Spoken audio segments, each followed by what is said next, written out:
అబ్బా! రోజు ఏం వంట చేస్తావబ్బా! అని అనుకున్నప్పుడు ఇలాగ సింపుల్‌గా ఒక రైస్ ఐటెమ్ చేయండి. చాలా సింపుల్‌గా అయిపోతుంది. దానికోసం కొంచెం పన్నీర్ తీసుకోండి. పన్నీర్‌లో పసుపు, ఉప్పు, కారం, కొంచెం కార్న్‌ఫ్లోర్ వేసుకొని కొంచెం కొంచెంగా నీళ్లు పోసుకుంటా కలిపేసి పక్కన పెట్టేసుకోండి. ఇలా పక్కన పెట్టుకున్న పన్నీర్‌ని డీప్ ఫ్రై చేసుకొని ఆయిల్‌లో వేసుకొని డీప్ ఫ్రై చేసుకొని పక్కన పెట్టుకోండి. ఆ తర్వాత మనం ఒక పాన్ తీసుకొని దానిలో ఆయిల్ వేసుకోండి. రైస్ అయితే ముందుగానే వండి పక్కన పెట్టుకోవాలండి.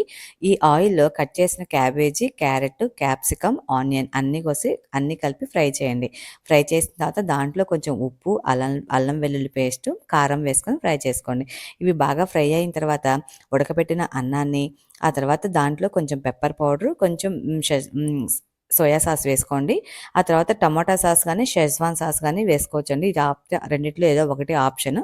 ఆ తర్వాత మనం ఫ్రై చేసిన పన్నీర్ వేసుకొని సర్వ్ చేసుకొని చాలా అంటే చాలా బావుంటుంది. ఇంట్లో వాళ్ళు కూడా ఫుల్ ఖుషి అయిపోతారు. మీరు కూడా ట్రై